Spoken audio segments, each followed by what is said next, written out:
Hey, everyone, and welcome to episode 250 of the Tick Bootcamp podcast. The title of today's interview is Generation Lyme, an interview with the core four: Brooke Stoddard, Haley DiBiase, Jesse Ruben, and Jennifer Hoffmann. My name is Richard Johannesson. And I'm Matt Zebatello. Folks, for our 250th episode, we wanted to bring you a special interview, and we think we nailed it with Generation Lyme. These folks understand that medical trauma and social isolation are two of the most painful and immune-disrupting elements of a Lyme disease journey. And they've come up with a solution to dealing with these very painful elements of a Lyme disease journey. They have meetups for folks who are in the throes of Lyme disease. They have meetups for folks who are supporting those who are in the throes of Lyme disease. This is a really special group of people engaging in a really special activity. And we're really excited to introduce to you the core four of Generation Lyme. Hey, Generation Lyme, and welcome to the Tick Bootcamp podcast. So it would be great if each one of you would say hi and say a little something about your background. Brooke, why don't we start with you?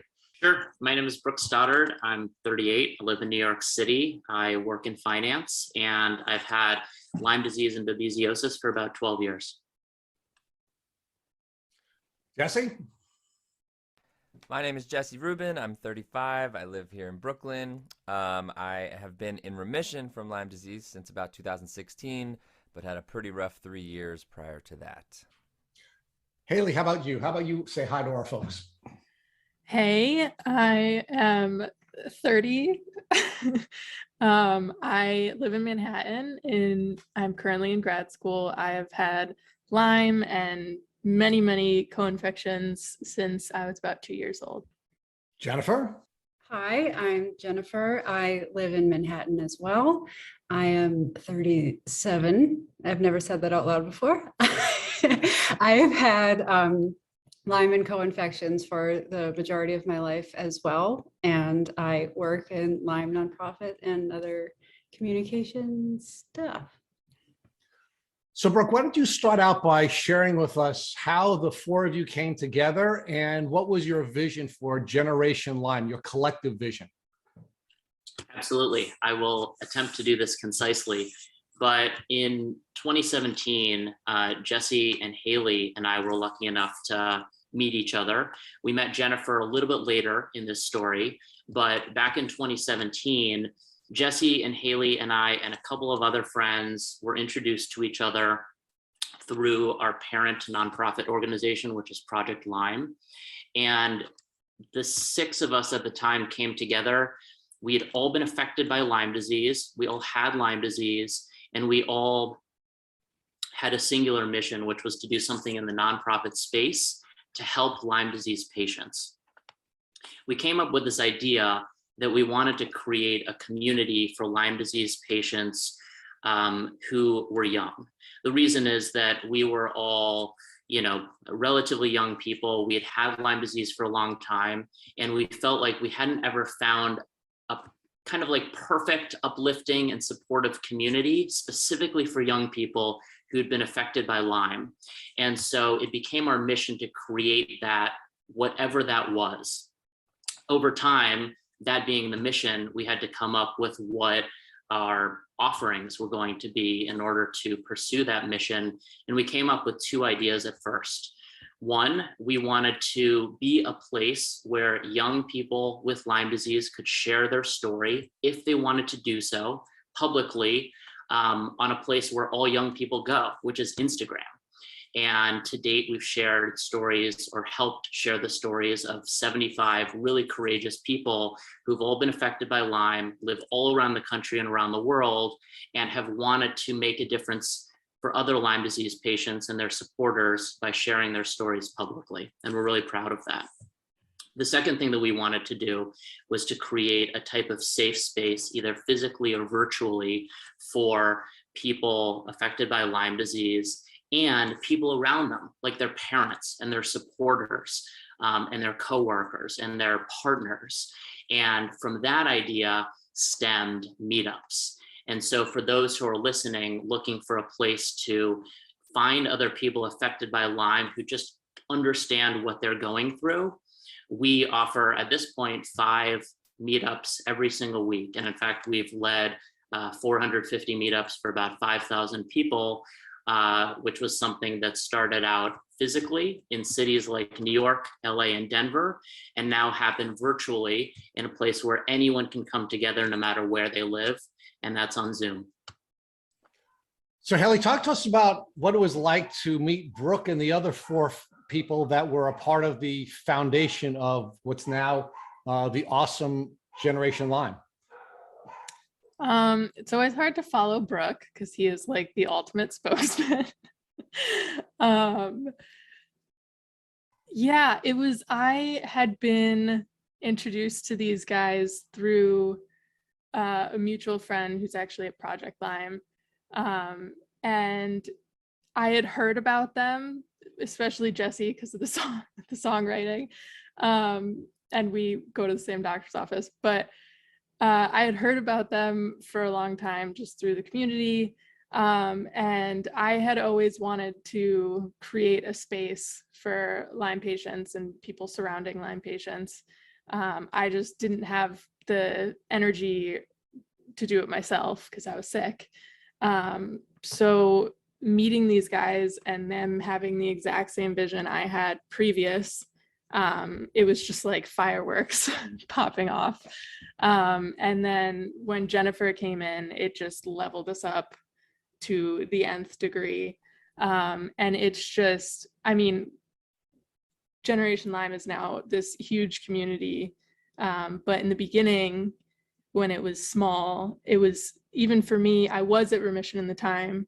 And it was still so healing for me to just be talking to 3 other people who have gone through not the same thing in the sense that everyone knows everyone's so different with Lyme, but we all understood each other. And it was the first time in 20 years that I had ever talked to someone who got it, you know? So it was really magical. And the 4 of us work so well together because we all have different kind of cases of Lyme, and we all have different views on community and everything else. And the way we come together is just, it's kind of a beautiful thing. And it's why everything's happened the way it's happened. So yeah, in the beginning, we were just like a few people who had no idea what they were doing. We just knew we wanted to do something to help people with Lyme immediately. And then really when Jennifer came in, we kind of got more focused and really were able to up our social media, and she's our social media genius, by the way. But yeah, we were really able to take our humble, you know, gym in-person meetings in Hell's Kitchen to the Zoom we have now. So Haley, you folks got together and sort of went on this journey of healing together, which you then wanted to build and spread out to the rest of the world. But you had to first develop this dynamic together, heal together, take steps forward with your healing before you thought you could bring that to the rest of the world. Then, of course, find Jennifer to help you do that. Yeah, in a way, I think it all just kind of happened naturally. We were all people who have been through this crazy disease enough where we wanted to help others because there's just such a lack. And then I think just through that common goal, I mean, I'll speak for myself. I was able to kind of heal parts of my own soul, just being validated, and now with our community too. Like, some of our community are very close friends of mine. And it's been a really healing experience for me, for sure. So Jesse, talk to us about what this meant for you. Why did you join up with this group? And talk to us about how, prior to Jennifer arriving to the scene, how this was a healing experience for you, and what portions of this healing experience you wanted to bring to the rest of the Lyme world. Yeah, I mean, it was really exciting at the beginning. I mean, it's still really exciting, but it was really exciting because we just had this blank canvas of what do we want to do. And I remember some of our first calls and some of our first meetings where we were really passionate and had no idea what to do with that enthusiasm. And so for me, one of the biggest moments of my life, not just when I was really, really sick, but I got invited to a dinner through somebody at my doctor's office, and I was like 2.5 hours late because my parents wanted me to go to some weird doctor in Pennsylvania who was a giant waste of time and told me he knew exactly what was wrong and exactly what I needed to do to fix it. And of course, he didn't know what he was talking about. And it was freezing cold in New York City. And I remember I had, 1,000 layers on, and I walked into this apartment and there were like 8 or 9 other young people there that were around my age. And I just remember saying, like, you guys all have Lyme? And they were like, uh-huh, come sit down.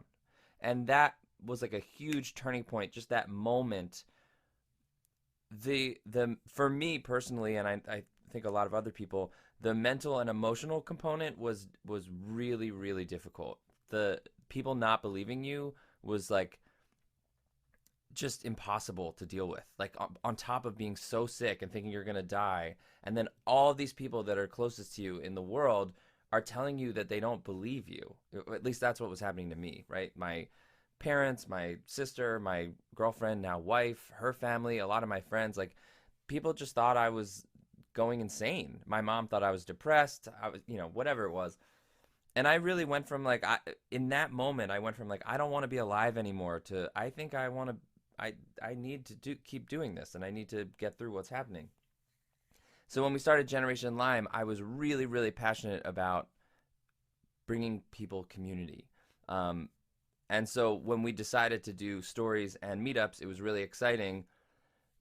When Jennifer came on board, it was great because she was like, listen, I think what you guys are doing is great, but I'm going to make it better. And she's going to get embarrassed, but we were really passionate and we were really excited, and we had been doing cool things, but we were not a solid organization with logo and branding. And we were just kind of doing the first thing that came into our heads as opposed to planning long term. But for me, having a community and people knowing they're not alone, I'm sure all of us on this call all the time get connected with people that are sick. And 99% of the time, I just end up repeating, you're not crazy, to those people. And that's all they need to hear. So it was like, how can we bring a place where people can just get that they're not crazy and that what they're going through is normal? So Jennifer, it sounds to me like you were the epiphany moment, your arrival to this group of folks who were healing together and learning together and building something together. But if they wanted to take what they had and now offer it to a larger community of people, they needed to be organized and they needed to now take the next step. So talk to us about what you saw in these folks that caused you to want to work with them, and tell us what you believe your talents and skill sets allowed for this group of people to do that they weren't able to do before you arrived. Thank goodness this is an audio podcast, because people can't see the crazy faces I am making and trying to figure out how to answer this question. I'm very biased. I think anybody who meets Brooke, Jesse, and Haley would want to work with them because they are lovely, open, kind, generous, empathetic people. And that was the vibe I got. And I met them, let's say, reluctantly. I was diagnosed well after, or I guess around the time that Generation Lyme was founded. So I didn't know anything about Generation Lyme for a few years of its existence. And I made friends with someone in the Lyme community in New York, outside of Generation Lyme. And then eventually she told me about Generation Lyme back when there were still in-person meetups. And she invited me to join her at an in-person meetup. And when I was diagnosed, the first person that I spoke to who had Lyme disease told me not to go to a support group because they were all extremely depressing, and warned me of that in greater detail. And I had always been pretty private, and for other reasons had in my career and stuff prior to being openly sick, really concealed my illness. So I was in no way interested in going somewhere and chatting about this, even though I was also desperate to connect with people who understood me in any way. So it was just a really odd situation. So I let my friend convince me to go. I bribed myself with an iced coffee that I clung to, and I found that that was an epiphany moment for me. And it's crucial for me to mention that, because I was very uncomfortable with talking. I had also somewhat recently had a series of significant brain injuries and was just relearning how to express myself, and wasn't all that great at it. But I was really floored by how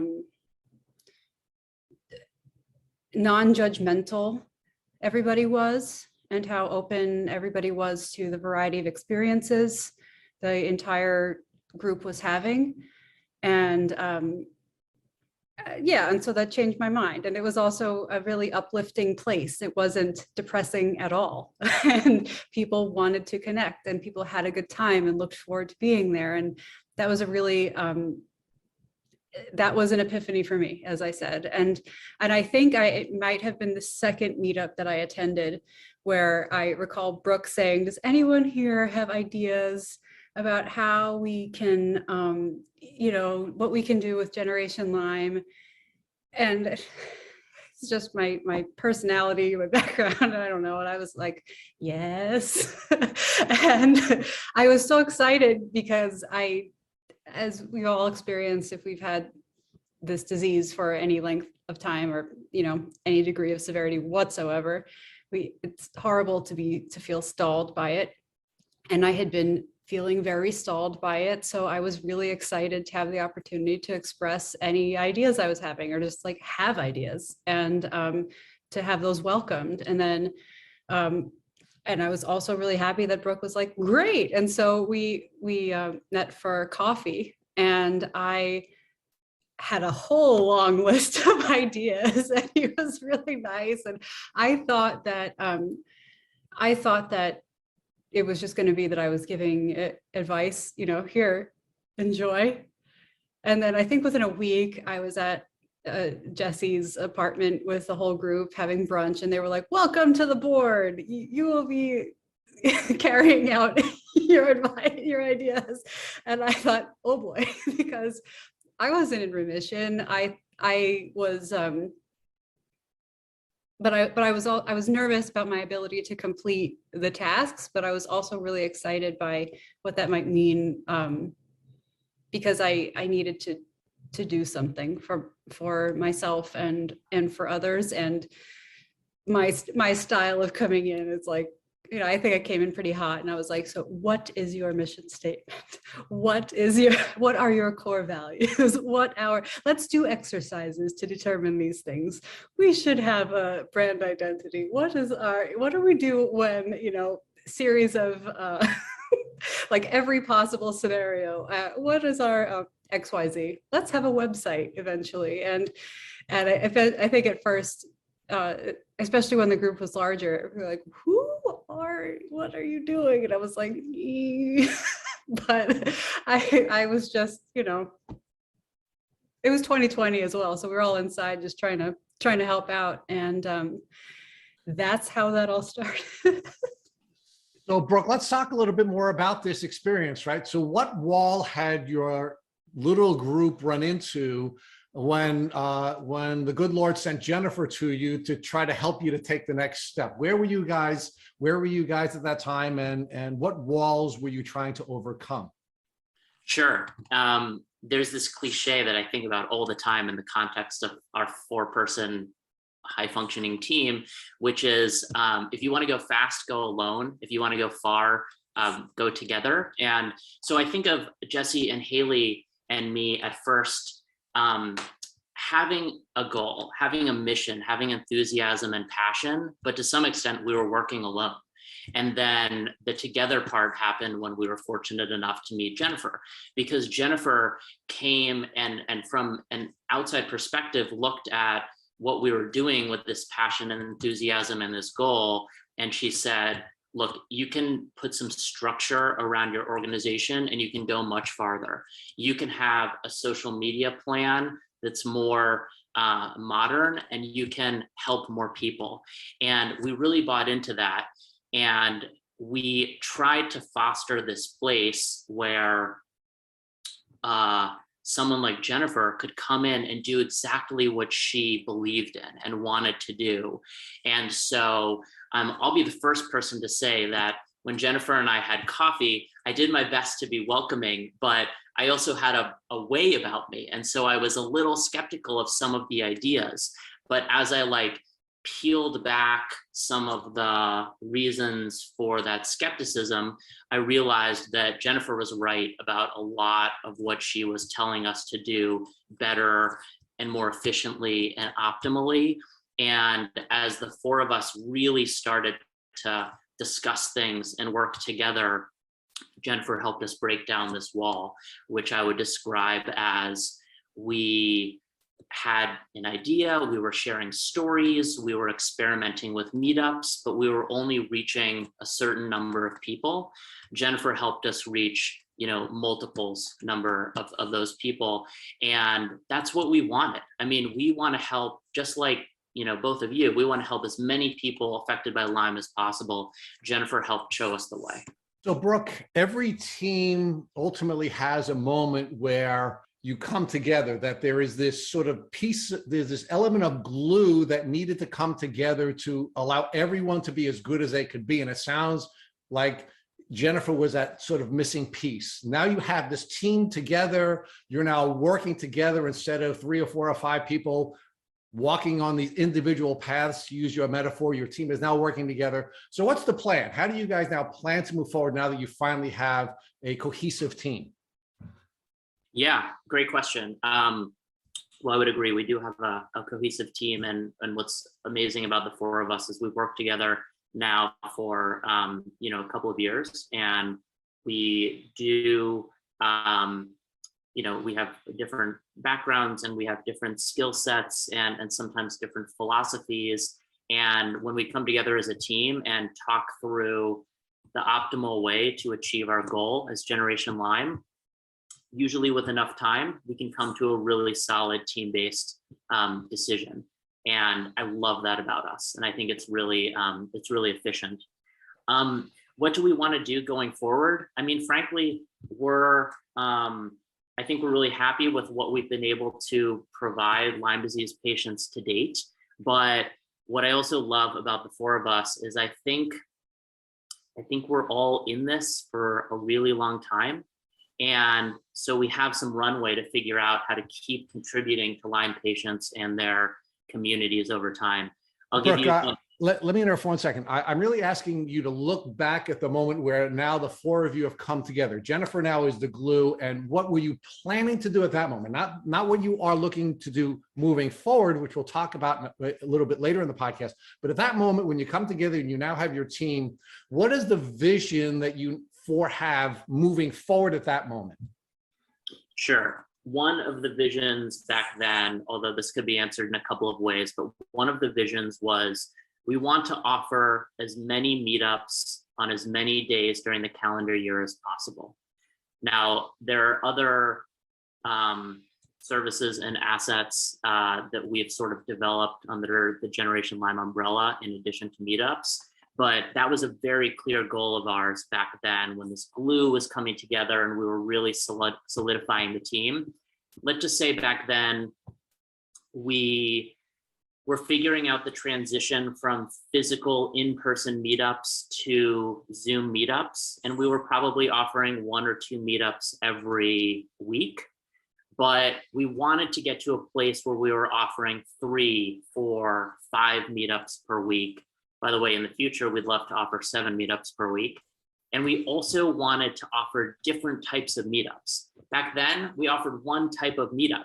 It was just a general meetup where anyone affected by Lyme could meet other people affected by Lyme who would get them and make them feel less alone.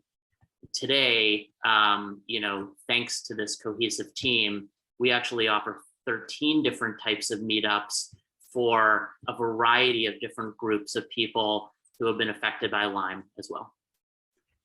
So Brooke, we're going to get into the really cool things that you're doing today, and we're going to get into them in great detail. But before we go there, I just want to focus on something that I think is really unique about Generation Lyme and the four of you. And it's the fact that you are a community within a community, meaning the four of you bring unique skills to the table. And Rich and you guys kind of talked about this already, but I want to focus on each of you individually quickly and what you bring to the table that makes you so unique to provide a safe place for people to come and get a healing environment to help them on their healing journey. So I'd like to start with Haley. Yeah, so Haley, basically you have a very unique background and you have a lot of specialized skills that other people don't have. I mean, again, you're studying for Oriental medicine to get your master's. You're a certified health coach and you've had the experience of dealing with Lyme as a child. So you have childhood Lyme experience, which is unique for many people. And you've reached remission, you relapsed because of COVID, and now you're working on healing yourself again. So all of those things that you've gone through in life have helped you be, I think, better at serving the community through Generation Lyme. So talk to us about how your personal experiences make you better at serving the community at large. Yeah, so I'm all over the place, like you said. There's a lot going on in my history. But yeah, I mean, I wasn't diagnosed until 2010 when I was 18. So until 18, I was sick. I had pain and, I was basically a poster child, but like everyone, it was brushed off to other things. So I was sick my whole childhood but didn't know I was sick. So now I feel validated in my childhood, but it was tough not knowing. So I think that super long period of just not knowing I was sick and different and thinking that's how everyone is, really changed my level of empathy for others. When I finally figured out what was going on, I was like, oh, right. You shouldn't have to study for 10 hours for a stupid little quiz, and still get a C or something like that, or wear 3 braces, 2 knee braces and a back brace just to ski down a hill when you're 12. I thought that was just normal. So my empathy has definitely grown insane amounts and compared to how I would be without all this experience. And then, I used to have a business where I was a health coach and a yoga instructor. So that helps with how bodies work, and how the mental aspect goes into the physical aspect.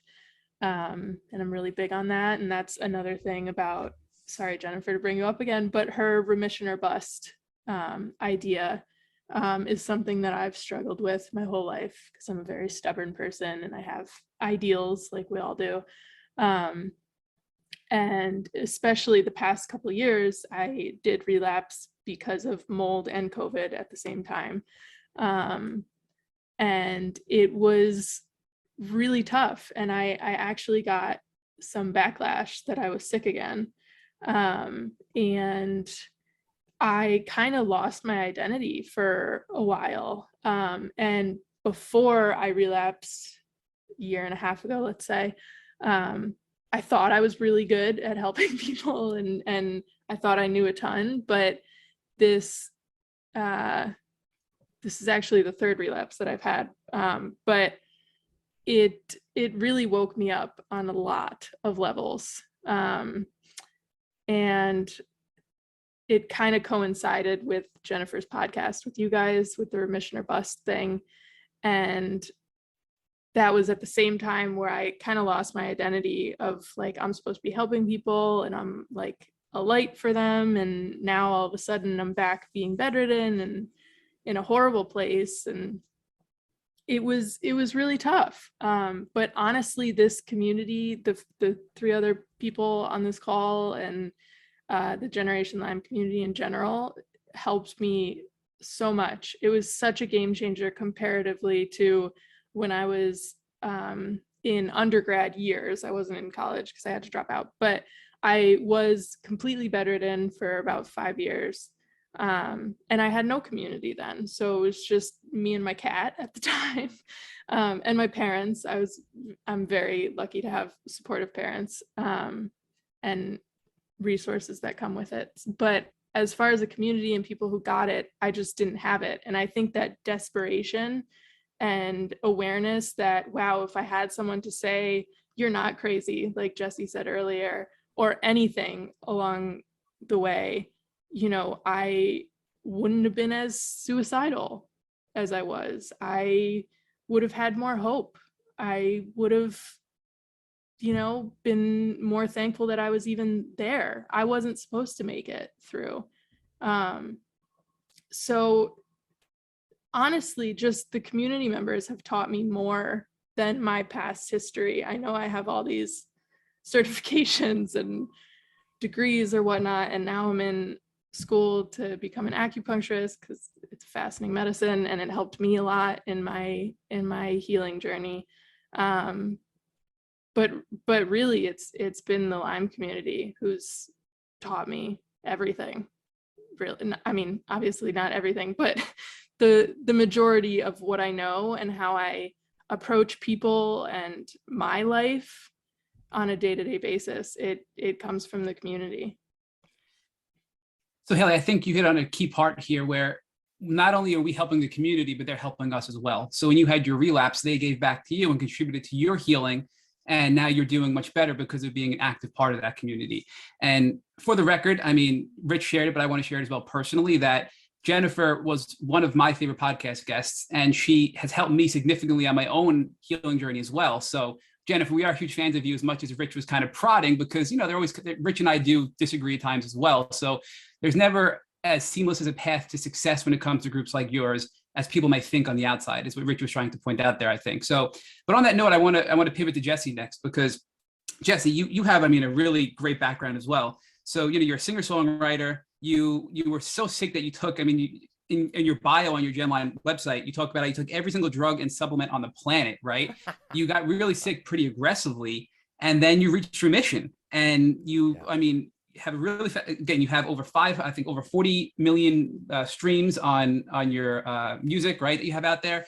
But we know that the success of Gen Lyme didn't come easily. And you talked about when you first started trying to collaborate with other Lyme groups, and these Lyme groups really don't want to work together. They have their egos. So you're out there with a singular purpose. And you mentioned that you want to be the best at one thing, not good at a lot of things. And to do that, you have to be able to collaborate with other groups to be successful. So how did you overcome the obstacle of other groups not necessarily embracing you as much as you wanted when you first started out? Yeah, I think part of it was we just wanted to be Switzerland, right? Like, we really want to be able to work with everybody. One of the things that we want to try and do is really form and again, this is all Jennifer, but is really like form a coalition of Lyme group. I know, I'm sorry, I'm going to keep giving you credit for all your good ideas. It doesn't help it doesn't help sick people when these groups are fighting. So whatever personal stuff they have going on about ego and money, and, you know, it's a lot like it's someday there's going to be some book written about all this stuff, and it's going to be really nuts because there's like money and pride and a lot of wealth and all this stuff. And at the end of the day, like, the question that we keep asking ourselves is like, does any of this actually help the people that are sick? And I think we have a unique perspective because, you know, when there are groups that are trying to raise money for research, which is awesome, and we desperately need it, but we are in the trenches with these people every week. Like, we are with them on a day-to-day basis. We can see how much they're suffering. You know, when, like, I've spoken to like mothers in the Midwest who don't have health insurance, and the only thing they can do for their sick child is pray because they don't know what else to do, right? Like, my wife jokes that like chronic illness follows me everywhere. But before COVID, when we could do stuff, like every Uber driver I had, every person who sat next to me on an airplane, was chronically ill and probably had Lyme. You know, like, I talk about my experience at every single show. I talk about it in every interview because I wouldn't be here if a friend of a friend of a friend of a friend of a friend hadn't called me at 1 a.m. on a Friday night and was like, hey, somebody told me about you. I think you might have Lyme. And I was like, what? Click. End of conversation. Saved my life. This random guy, right? So I want to keep providing that for as many people as possible. We kind of just operate outside of the rest of those groups. We're associated with Project Lyme. They've been incredibly helpful to us, but we are our own organization. We are pretty much autonomous. We get to decide what we do and how we spend our time, which is why we could invent a holiday for Lyme patients and then just do it, because we don't have to ask permission from anybody, which is really helpful. At the same time, I work with other groups as well. I run the New York City Marathon every year for Global Lyme Alliance. I really love a lot of the things that they're doing and a lot of the work that they're doing. So I kind of have like a foot in both doors, but we aren't really a part of those things. Like to us, getting involved in like the drama and the politics of it, it's a giant energy suck. It's a giant time suck. And we are trying to help people right now. And that's how, like, the research and stuff will come eventually. And I mean, I hope, but in the meantime, like, it was like, how can we help people this second? And I mean, I'm sure, I don't know, but like, if you have, but you know, one of the first things we did was we organized a photo shoot. So we got as many Lyme patients as possible together in a studio in New York. And we had a photographer come and take pictures of them. Being in a room full of Lyme disease patients is incredible, because I really feel like when I'm with other Lyme patients, like, these are my people. These, like, this, no matter socioeconomic background, part of the country, political views, religion, it doesn't matter, because we're all connected by this shared experience that other people just do not understand. And it can be so easy when you're not in that to realize, like, we just want to keep creating that as much as possible. So like we just try not to get involved in the rest of that stuff, because it doesn't help anybody, right? It just doesn't. And so and also, like, we model, when we were thinking about our meetups especially, it was like a lot of what we do is borrowed from the structure of AA, because AA is really successful. You can go to any city in the world and there's an AA meeting.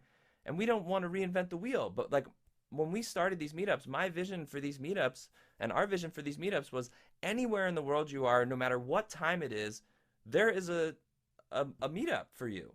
So you can go and you can have support, because we know how important support is. Laying in bed and thinking you have an illness that no one else in the history of the human race has ever had, because 15 doctors have told you that you're fine and you feel like you're dying. I wouldn't wish that on my worst enemy. I mean, there's no way to describe how horrible that experience is.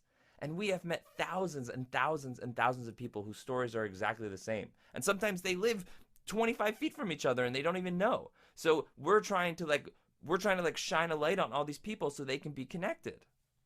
I could talk about this all day. I'm sorry.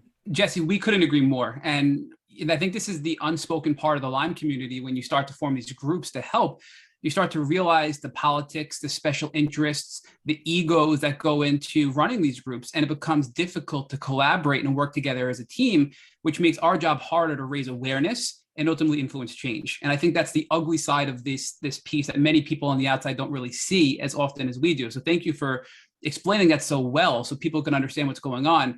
And you guys are the perfect group to show that you don't get in the middle of that and you just want to help people, genuinely want to help people. So thank you for that, all of you from Generation Lyme.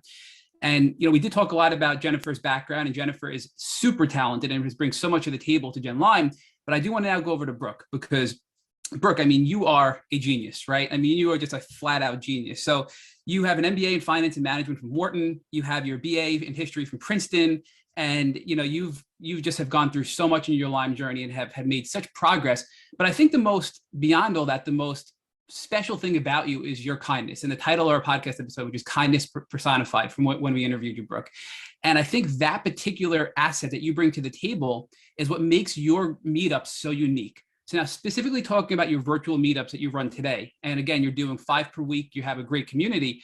I believe that your kindness and your attitudes collectively are what make you more successful than any other support group out there. And to go off of what everybody else is saying, Jennifer and Haley, that everybody's told when they get Lyme disease, avoid support groups because they're a negative space that you're going to walk away feeling disappointed and you're not going to get a benefit out of it. You guys are the exception, and that's why you're so successful. And again, collectively, it's everything you're doing and all of your unique talents and skills that we've talked about that have brought you together to be the successful. So Brooke, talk to us about, I think you just hit over 100 meetups that you've now hosted on your own. Now, talk to us about how your skills that you bring to the table, this no judgment, this no criticism, and the safe place you've created has been such an overwhelming success because of your attributes you bring to the table. Sure. I really appreciate the question. Thank you for the kind words. I'd also note that Haley has hosted almost 70 meetups. Jesse hosted his 100th in the last week. So we're all passionate and consistent. I think what's interesting is all of us have like a sense of kindness innately that I think has driven the like the sense of inclusiveness and belonging that we try so hard to have be an aspect of any of our meetups. And what that means for us is that we just want our meetups to be as welcoming as is possible. It means that they're open to anybody. It means that anybody can attend, and what we are trying to provide them in a meetup is a group of other people who are going to be non-judgmental, supportive, and uplifting, and a group of people who are going to listen to them no matter what their experience is. Jesse said this so well when he was just speaking. We have to be a little bit practical. We can't create a Lyme vaccine today. We can't make everyone healthy today. What we can do is host a meetup and to make it as inclusive as is possible. And it's so important. And it's a really important piece of a lot of people's journey towards better health. And that's what we try to achieve so that we can help as many people as possible who want to come to our meetups. And I think the most brilliant testimonial that's on your website that I just want to share with everybody is a community member, Gus, who we know as well, who I think is one of your biggest followers and attendees to your support group. He made the statement that he went to the first meetup looking for community and friendship, but instead he found a family and a family that's more supportive than he's ever had personally. And I think that's really what you guys are all about. And that statement alone really shows how powerful your support groups are. And now circling that back for Jennifer, because Jennifer, we know, comes up with a lot of these core values. And another really powerful piece about your safe place are the 3 core values: the community, support, and belonging that you have listed on your website and that you share. And that's something I really want to dig a little bit deeper into with Jennifer, because why did you think of those 3 core values and how do they play a role into keeping your support groups such a safe and successful place? Thank you for that question. They guide us. It was actually not hard at all for us to come to a consensus about the core values, which was really exciting because I know that that's not always the case with every organization or business, but we were pretty much all on the same page, and it became a question of semantics, which synonym for example, belonging, belonging versus inclusivity when we're trying to come up with when we mean the same thing. And we should all be so lucky to have such high level problems that are barely problems at all. And because we were just lucky enough to be pretty much of the same mindset when we were establishing how we wanted to guide things, the meetups and the whole organizational vibe going forward. So it's really straightforward. We prioritize community. We prioritize bringing people together and creating a safe space. And those are the things that we prioritize, and it helps keep us on track. Those 3 things: community, support, and belonging. If something is, if we're presented with a choice and we find that it is in line with those 3 values, then we can move forward. And if we find that it is outside the realm of those things or one of them, then we usually don't.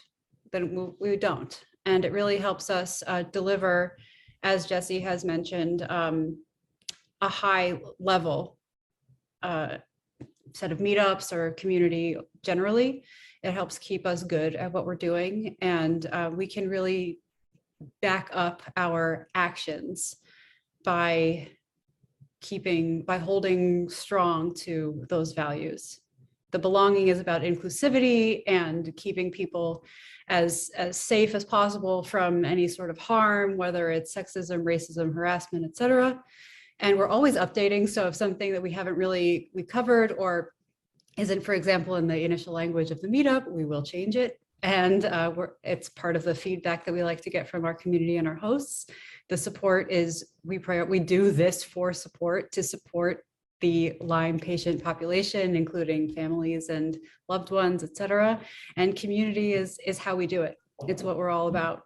We create a community, something that is not just, it's not just there to talk about being sick, but it's also a place to come to that's something you can look forward to, which is an extra nice thing. So Rich is going to emphasize this again in a little bit, but I just want to say, if you're listening and you're already sold that you need to attend a Generation Lyme meetup, which you do, if you're listening, you must attend a Generation Lyme meetup.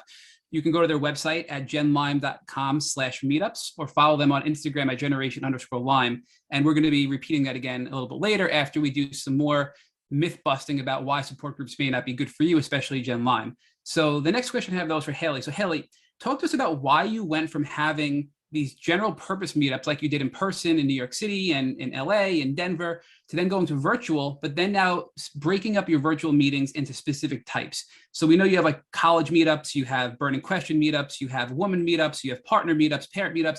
So why did you break those down into specific subsets? And if you can give us an idea of some of the types of meetups you have that people listening may be interested in attending. Yeah, that's a great question. Our website is genlyme.org. Oh, I'm sorry, genlyme.org. genlyme.org/meetups, Haley, is that it? Yeah. Okay, thank you. Just to slip that in there. Yeah, so really the reason we stopped doing in-person meetups was COVID. COVID started. And we were absolutely loving the in-person meetups. The ones in New York City were at a gym in Hell's Kitchen, and they were amazing and usually smaller groups. And then when COVID happened, obviously our community, we absolutely did not want to put anyone at risk that didn't need to be at risk, extra risk, I should say. So we figured out this whole Zoom thing that the world is pretty familiar with now at this point. And in a weird kind of twisted way, COVID gave us a really incredible platform to get our reach even further, and get to the people who can't travel out of bed to the city to get to a meetup. Or if you're just having a bad day, you don't have to get on the train or something like that. So yeah, really the main reason we made that move was because we didn't have a choice to do in person anymore.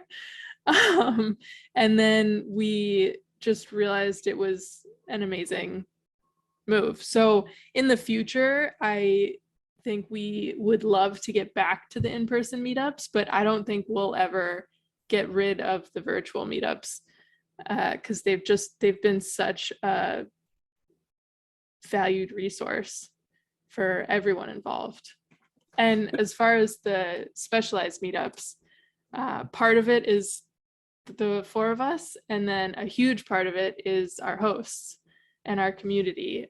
Like everyone else here has said, our goal is to have as many meetups as possible every day of the week.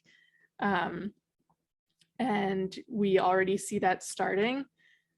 And you know, I'm very passionate about helping the parents or families or just regular supporters surrounding the Lyme patient, because I was lucky enough to have super supportive parents, but when I was bedridden, I also saw their lives crumble around them. It wasn't just my life. You know, their friends started disappearing, the money was flying out the window for my treatments, and you know, just everything involved. So I really, and they just, the hardest part for them was they didn't know what the heck to do with me. You know, they were doing all they could. They didn't know what to say to me a lot. And that's a theme that comes up regularly on our parents and supporters meetups, is that people just don't know what to say to the person they love who has Lyme. So that's kind of what started the parents meetup. And then now we have an incredible group of hosts who come to us and say, hey, this community is super important to me. I really want to create this specialized meetup. And that's really how it happens. They're the ones who are initiating it. We are all for it as long as it aligns with our core values, like Jennifer was talking about. And like our most recent is the college meetup for college age people, which if I had when I was bedridden in undergrad would have been, mind-blowingly incredible. I actually went to the first one last month and it was still incredible for me because I'm in grad school now. But even if I wasn't in grad school, and just hearing these people who are in the undergrad age group talk about their experiences, I even feel validated going back in history, even though I'm like, 10 years older than them now. But yeah, we really have to owe that category to our hosts. They're all such incredible people. And to become a host, you have to be part of the community.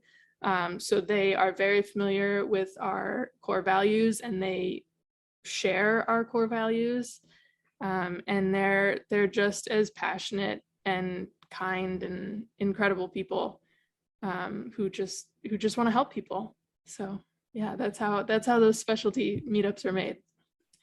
And I think it's beautiful how you're reacting to feedback from the community and then providing a solution to it, right? So what I found most interesting about what you just said was we just recently watched The Monster Inside of Me by Tony Silva and Francis Silva, it's coming out in May 20th, a movie all about Lyme disease. And one of the things Francis talks about in this movie is that Tony talks about being Francis's caretaker. And he said he needed support himself to be the best possible caretaker possible to Francis.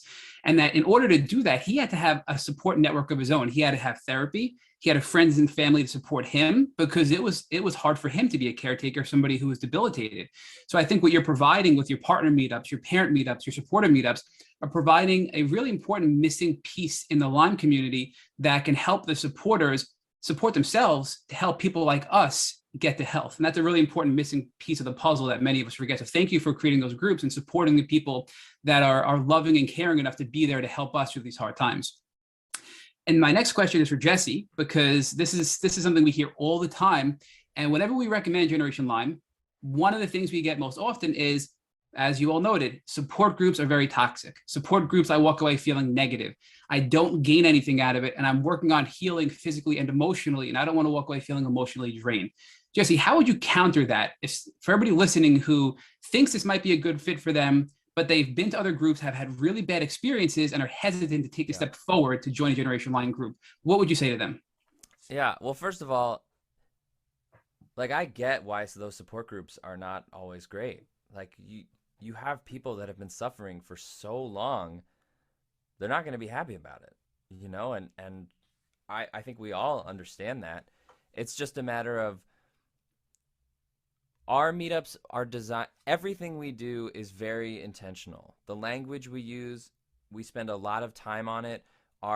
We have like a manual for our hosts. Like every line of that manual has been gone over several times. We really care, and we really want to make sure that people realize that we care. And I think we also don't really give people an opportunity to be really negative, right? Like everyone gets to share. We have different kinds of meetups, but for our topic meetups, people get to share uninterrupted. They get a small amount of time, 2 or 3 minutes maximum. And I think people realize just listening to other people have the same experience as them, at least for me, was so relieving and was so deeply helpful. So I think even if people show up in not a great place, just hearing the other sharing can really take a lot of that sting out of it, at least in the short term. But I also just think the people that come, I mean, we were definitely worried about that when we started, like how can we avoid turning into these other meetups? And it's really just been the people that have come, like we've had a couple incidences where it hasn't gone great, but 99.9% of the time, our meetups are, I am always so happy and honored to have been there. And that people are so generous and so open and so vulnerable because they're so desperate to say these things to people that understand, you know, like I would try and share with the people in my life when I was sick, and they would just look at me like I had three heads. So to be able to say, like, here's what's happening with me today. I'm experiencing this. I'm pissed about this. I hate this. I don't, and people, like, you can see everyone's, like, you could see people nodding, and you could see people understanding, and you can see people supporting each other. It's just really special, you know? I don't begrudge those other meetups. People are trying to do whatever they can, and there are so many people suffering, and we know that.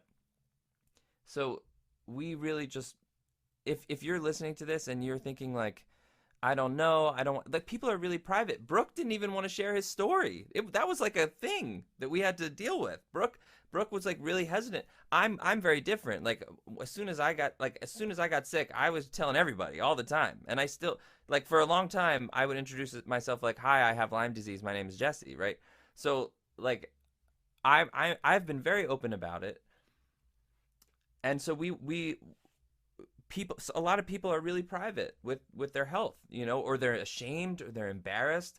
And there's so much ableism happening in the world that people don't even realize. And the way that we treat chronically ill people is a disgrace. It's just an absolute disgrace. We blame people for their own sickness. We blame them for being sick for too long. Air quotes, too long. We blame them for not getting. I remember my mom used to call me and say, well, aren't you just a little better by now? You know, and it's like, I don't have time to explain how unhelpful of a question that is. You know what I mean? So like, where can people go where they don't have to deal with any of that?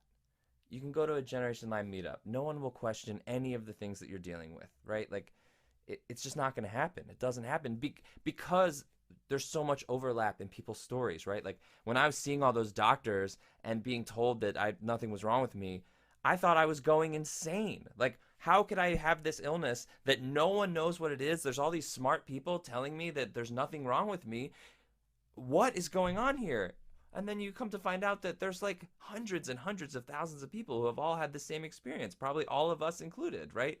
So the like relief, you can like see sometimes people come to the first meetup, they're like really nervous and anxious, and just listening to people's stories, like you can see the relief on their faces. You could see the change happen. And so I know it's scary to do new things, but if you're somebody who is listening to this and you don't, especially if you don't have a support system, just come.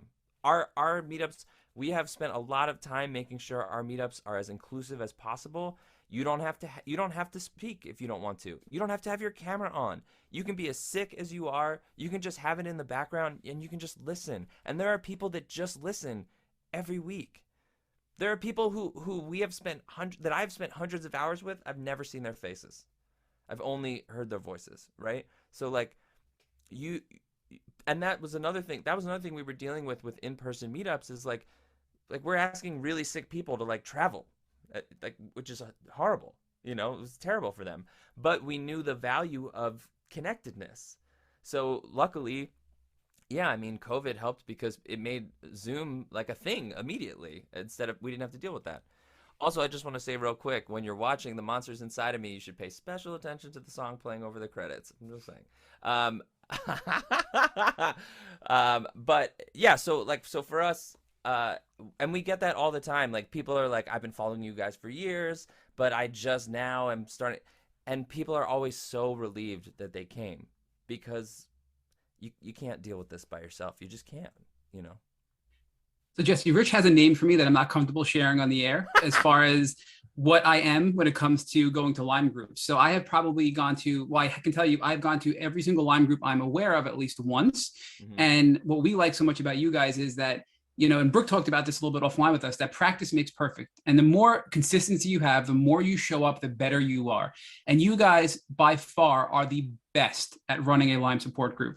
So if anybody's listening and they have doubt and they want to try a support group, your support group is the one to start with, because you guys have perfected the skill of running an effective and helpful support group for Lyme patients. So thank you for that, for constantly showing up and being dedicated and always showing up week after week after week to help the Lyme community.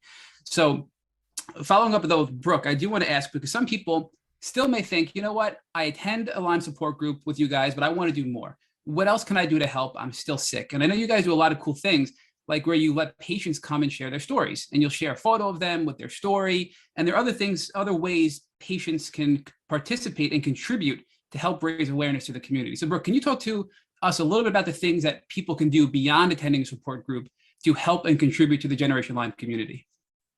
Sure. There are many things that anyone listening could do in addition to attending a meetup, and one of those is to reach out with ideas.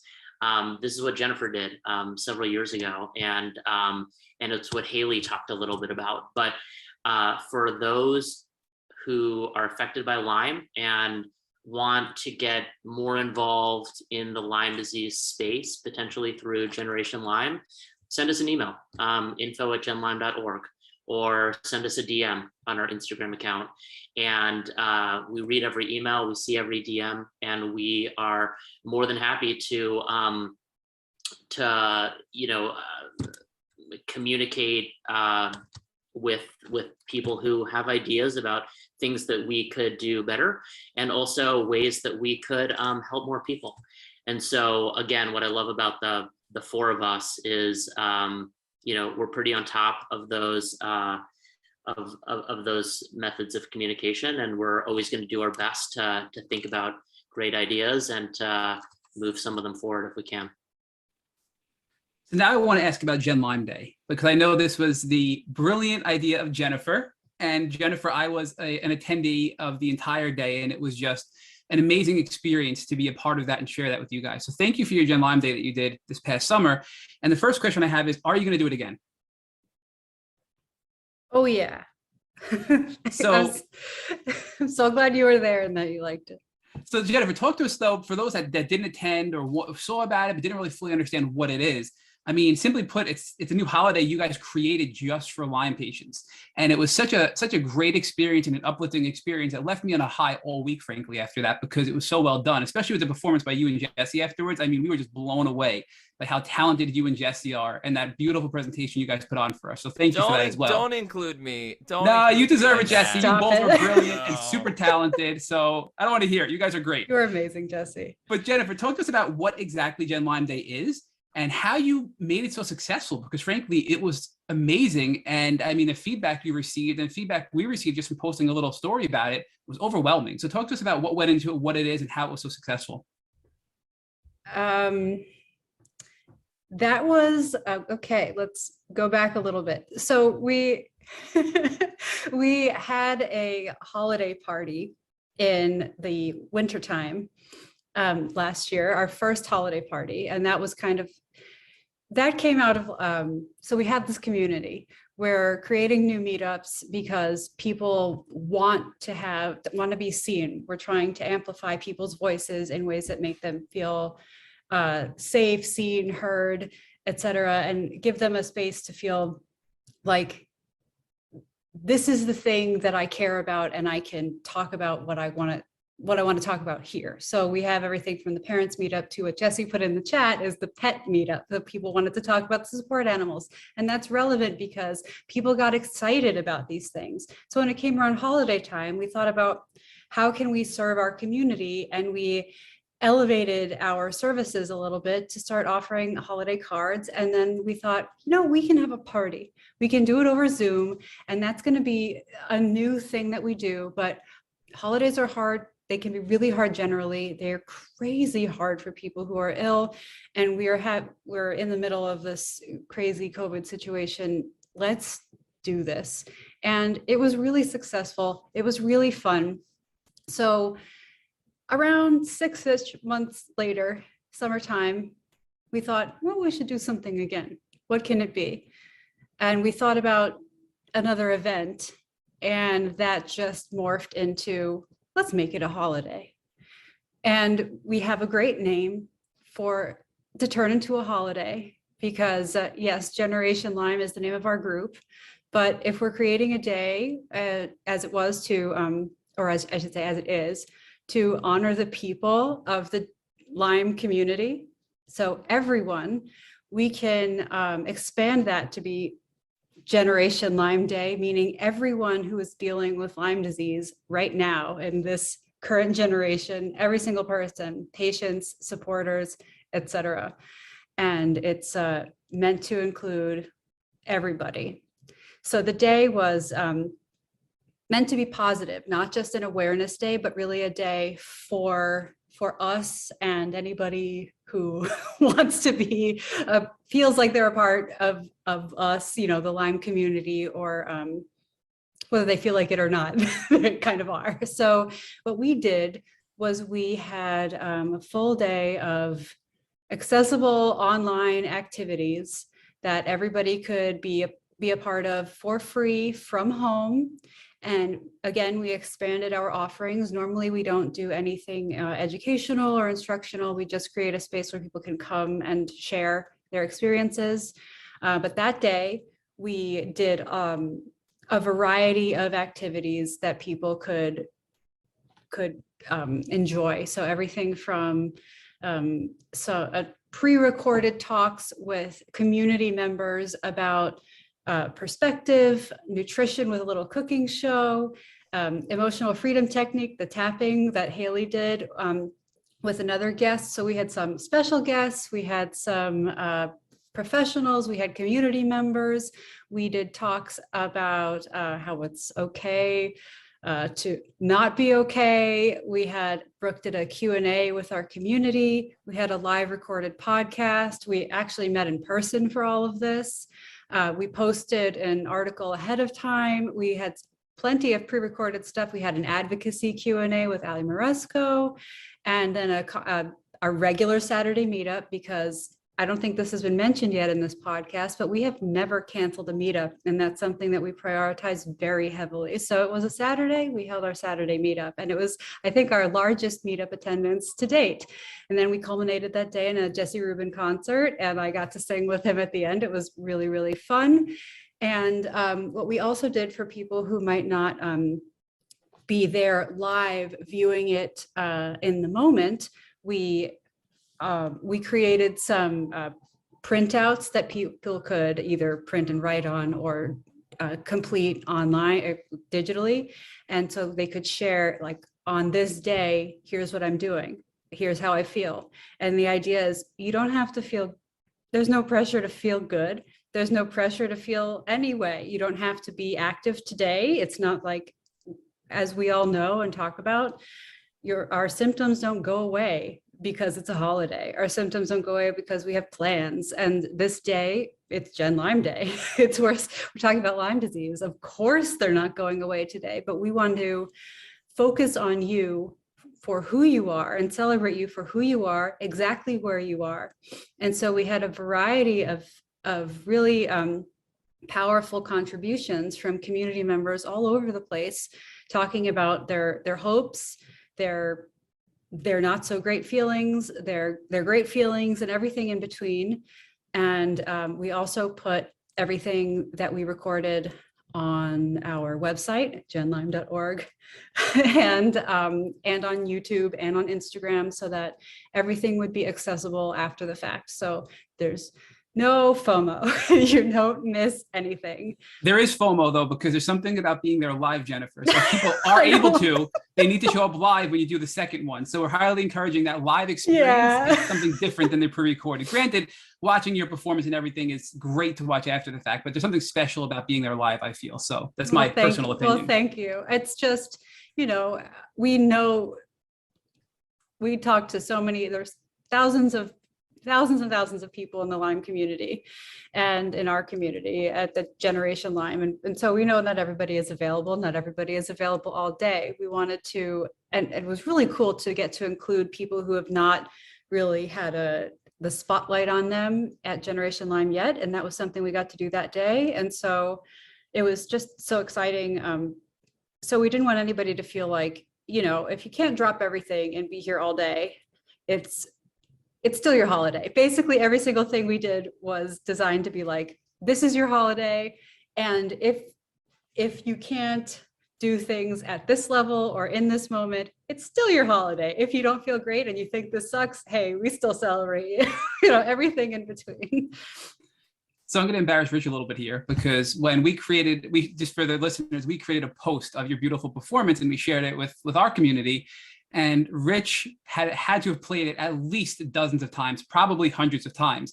So throughout that week, and Rich and I speak daily as well. And I can't tell you, every time I'd speak to him, he'd have it on in the background and we'd be speaking and I'd hear you and Jesse performing in the background. He's like, I just can't stop listening to this. They're so talented. So people need to go listen, if they haven't already, listen to your performance and how well you guys ran that day. And then the concert at the end was just brilliant. But you also talked about, Jennifer, that you did a live Generation Lyme podcast as well. So I know now you're into the podcasting world too. And one of the first ones that I listened to was with Jesse and Haley. So I want to ask Haley the next question, because when I listened to that interview with you and Jesse, I mean, wow, that was powerful. I mean, I can't tell you the emotional roller coaster I went on with you. I mean, I was crying, I was smiling, I was crying, I was smiling, just the wheel of emotions I was going through from that podcast. It was just so well done. So Haley, talk to us about the podcast that you guys have created at Gen Lyme and how it's been helpful for you personally and also the community. Oh boy. Really, Jesse is the genius behind the podcast.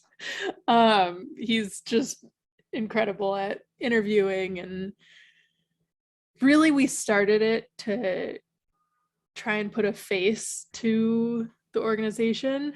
We were getting feedback early on that people were intimidated or felt like this was a closed group or anything of the sort.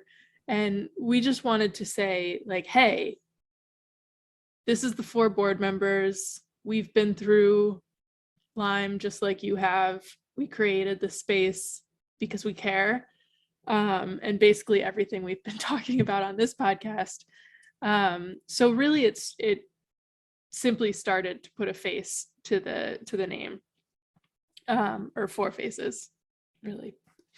And yeah, Jesse might be more qualified to talk about this than I am. But it's definitely been a cool way to express ourselves and do more things and reach the community in different ways and reach more community than we get on our Zoom account. But yeah, the podcast that I did with Jesse was very intense experience for me. It was the first time I had fully told my story out loud, say. I'm pretty open about what I've been through, but I've never just put it out on paper. So yeah, and we learned a lot about each other too that day. So my final question before Rich picks up, and I know this is going on for quite a while, but I have one final question for Jesse, because I think this is something we don't talk about enough. And Jesse, you had said earlier that the mental and emotional component was the hardest for you with Lyme disease because nobody believed you. And that was really a struggle. And I think those of us that are willing to be open and vulnerable will share that. But even if we're not, people that are listening, I think probably every single one of us can relate to that emotional component and the feeling of doubt and the feeling of rejection, because it is such a controversial illness, chronic Lyme disease. So if you could just speak to that, Jesse, a little bit, how you managed to overcome that hurdle and what advice you would give to people listening to hang in there, and that the emotions will get better and they can get better, to not give up when they're feeling at their worst. Yeah, I mean, I could talk about this all day. I was fortunate enough to be in remission in 2016, and then it was a several-year process of being able to leave the house without being a mess. Like I didn't touch a lawn for, 5 years of my life. Walking through the city, like walking past Central Park and seeing a bunch of people sitting on blankets in Central Park used to give me so much anxiety, right? Like I'd want to just run over to them and scream like, "What are you doing?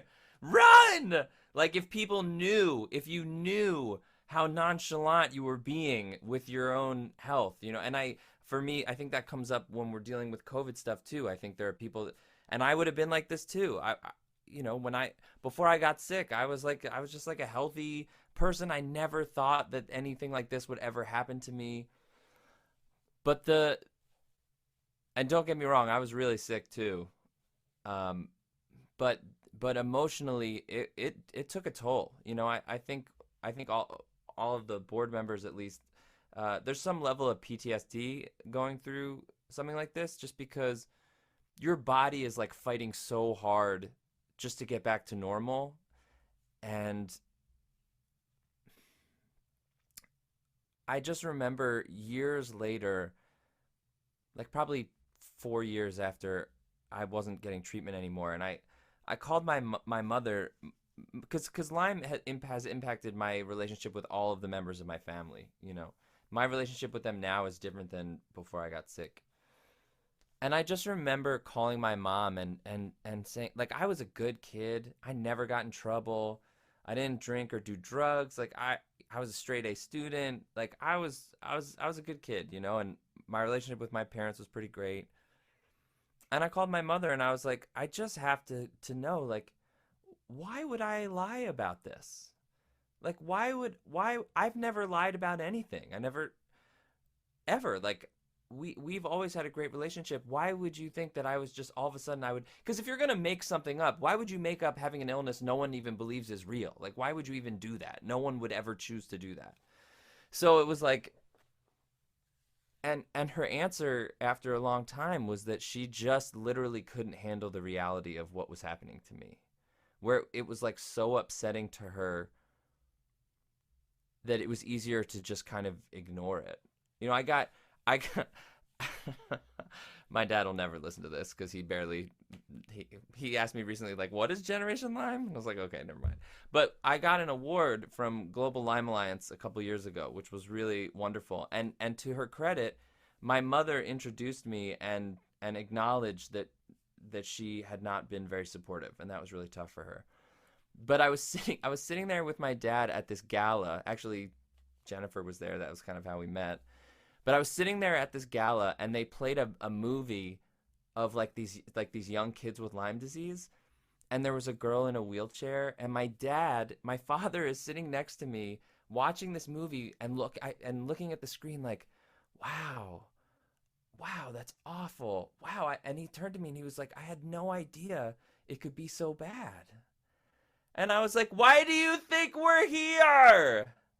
What do you think happened to me? Like, I wasn't in a wheelchair, but I was at the doctor between 3 and 5 times a week. I stopped performing for 3 years. I had it. It was tough. And part of me just started laughing. But like, there are so many people, even those that are fortunate enough to have a great support system, to have parents and friends that really get it, which I had. Like, I had people in my life that believe me. But unless you understand what is happening, it's different to have someone go, oh man, that really sucks, than to have someone look at you and say, I get it because I have been having that too. And I think that's really special and really powerful. And so the mental, the emotional aspect of it is like, you're not going to be able to get through it by yourself. Like, there was a lot of therapy involved for me. There was medication that was involved, stuff that I really resisted for a long time. I was really angry. I would wake up angry and I would go to bed angry. When I was really sick, I would wake up angry. And even when I got better, I was angry because of what happened to me and how not fair I felt that was. I still get pissed about it. All I want to do is like yell at Congress members to give us all this money. What are you talking about? This is a horrible problem. Why do I know this and you don't? I can get super fiery about this real fast. So we know how horrible it can be, and we know how difficult it can be. And if you're listening to this and you've gotten this far in the podcast, like, yeah, we're here. We're not going anywhere. We've had meetups on holidays and during crises and New Year's Day and Christmas and Thanksgiving and in the winter, in the summer. Like, we're not going anywhere. We're just not. We're here until this is no longer an issue and we're not needed anymore. We're here, and I'm in for the long haul, and I know these guys are too. So we understand your suffering, and we understand how hard it can be, and I don't think you can put a price on that. And yeah. So, Brooke, I actually pray for the day when there is no Gen Lyme and there is no Tick Bootcamp and there's no need for any of us to have these kinds of conversations. But until that day comes, we have to look at, I think, both the micro and the macro level of transformation. And one of the things that's been really cool about being Matt's co-host on this podcast is not only have I watched 250 people share their healing journeys with us, I've also watched Matt heal.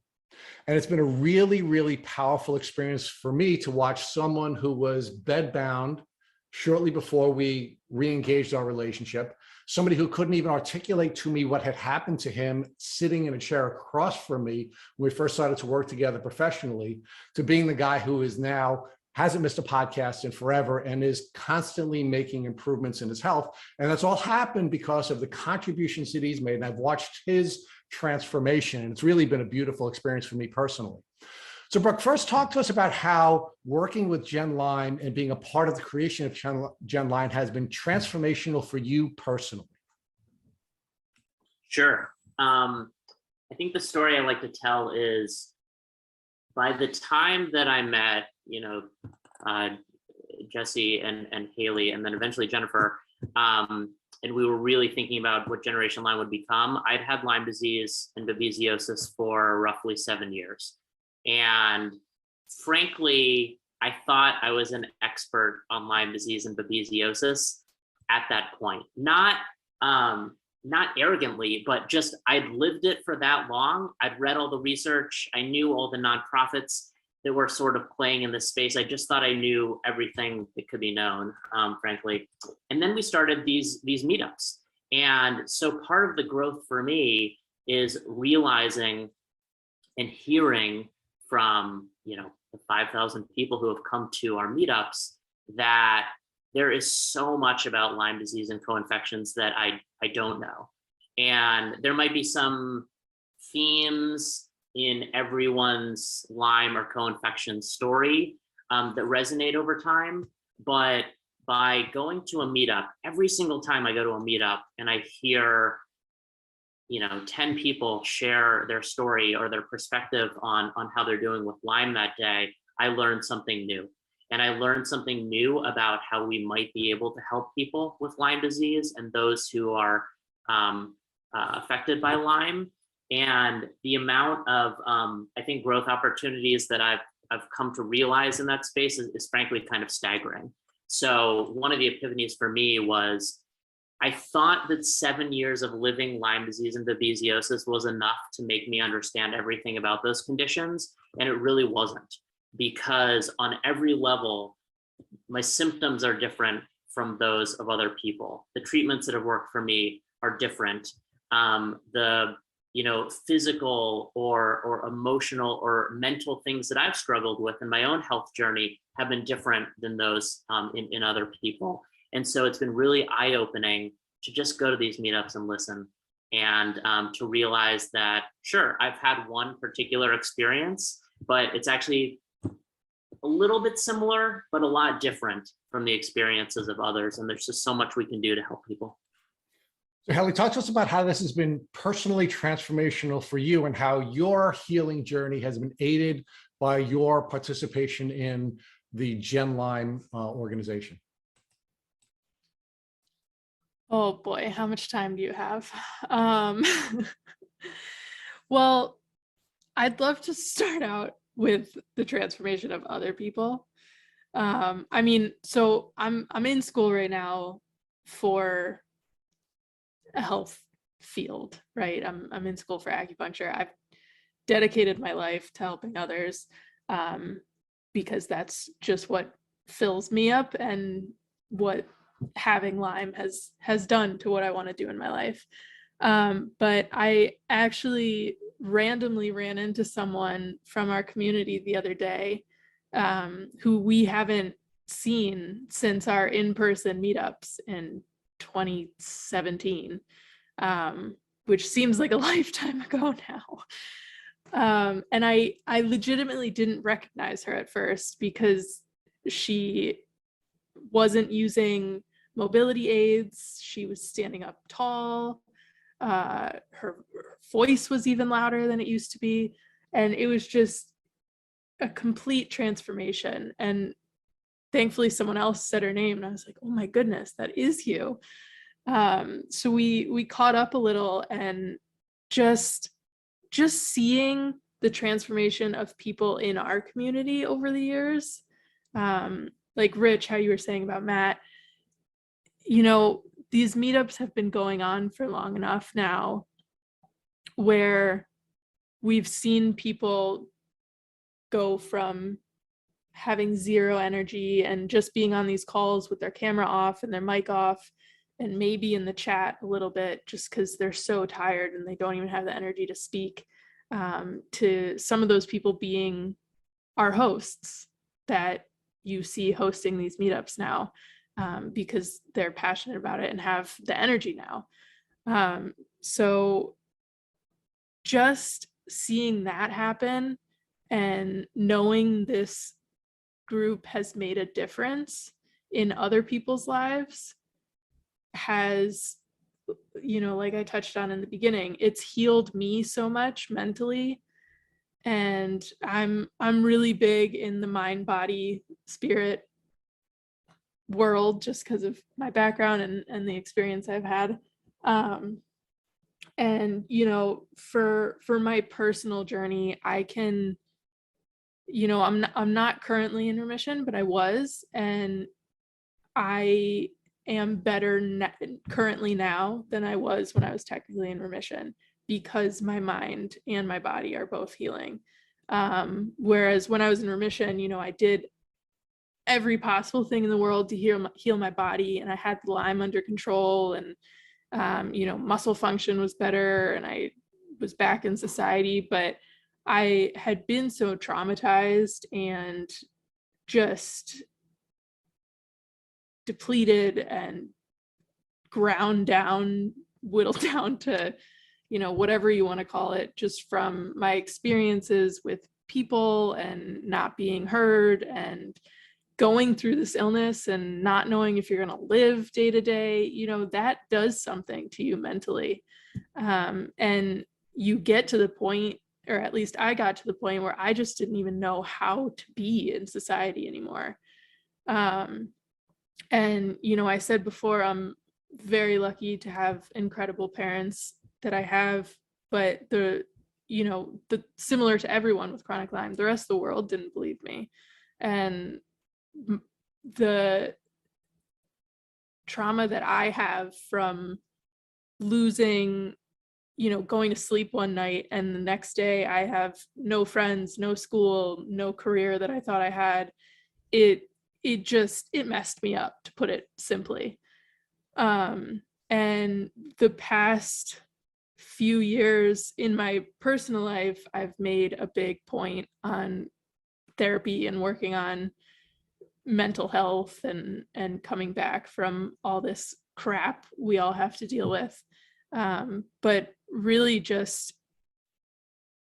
seeing what community has brought to our community members, and just talking to these guys all the time. Like Jesse said, I talk to the three of these guys more than I talk to anyone else. But it's, I forget who mentioned it earlier, it's my people, you know. And with these meetups, you go into the meetup and you can take a deep breath. And I legitimately hadn't taken a deep breath until we started doing these meetups, where you just go into the room, everyone is like, there's just this unsaid understanding of like, you've been through hell and I get it. And it's just such a specific type of struggle that the world doesn't get. So just being in a room with people and seeing them improve or not improve or whatever, just being able to sit there and take a deep breath and say what's on your mind, and other people say, dude, me too.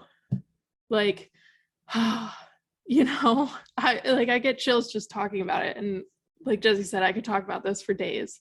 You're giving us chills too while you talk about it. Yeah, but for me, it's been a mental transformation, mental health really transformation. It's just being around people who get it makes all the difference in the world.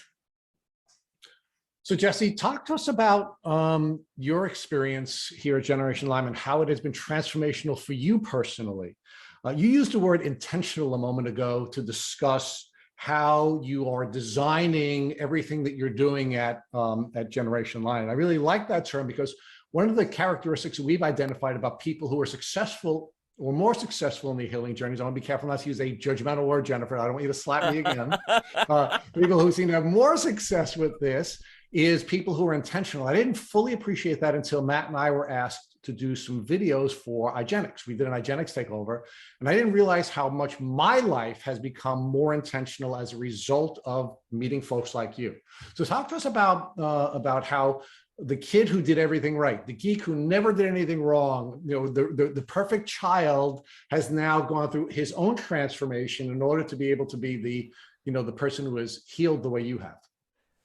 Yeah, I mean, in some ways, it's a little different for me because I'm not actively in treatment, and there's stuff that comes along with that where I feel like I should be taking on more of a responsibility, or I feel like, you know, when I'm in meetups, I'm worried that someone's going to think I'm a fraud, or like I don't belong there or something. But really, it's been amazing for me to see people need to know that there can be a light at the end of the tunnel, and I think my experience of not having symptoms for a long time gives a lot of people hope. One of the things that I love about the work that we do is that there's not a ton of opportunities in life to like speak something into existence, and like we get to go like, well, like what if we just had a holiday just 'cause? And then we literally get to just do it.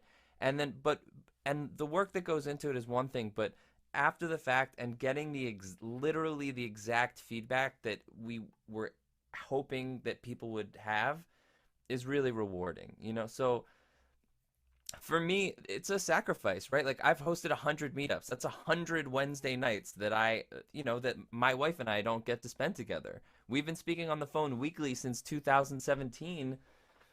That's a big sacrifice to make your schedule work, and it's a testament to how much we care and how important that it is to us that we keep doing it. You know, even like a couple weeks ago, my wife was like, you still have stuff to talk about like every week, and I was like, yeah, yes, I do. And she's super supportive and loves this group, and for me,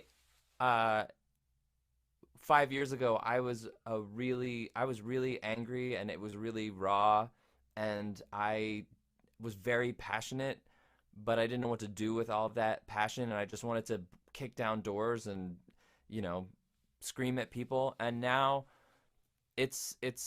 I'm so honored when I host, especially. I'm just so honored that people are willing to share and are willing to be so open with us. And even if I'm mostly just listening, I get so much out of hosting and being with these people. And there's like a sense of peace that I definitely didn't have 5 years ago. You know, I still get scared all the time that my symptoms are going to come back. And but when I speak to these guys or when I do these calls, yeah, I mean, I know how grateful I am to the people who saved me, and the fact that we get to do that for so many people is like, you know, I just think about that I just think about me in 2013 in bed 20 hours a day, staring at the ceiling. The way that I describe Lyme to people who ask about it is that it's a disease that takes everything about your life that brings you joy and takes it away from you. And so to be able to provide something to those people that are in that dark of a place is really special. And I'll just never forget what it felt like to desperately want to be better and desperately not want to be alone and all that stuff. So I think I just keep like honoring that version of myself, and it means something to me. It means something to all of us. So Jennifer, talk to us about how your participation in this organization has been personally transformational, not just to your health, but talk to us about how it has been transformational for you emotionally and spiritually. I am going to try to hold it together for this. I think it has been fundamentally transformational in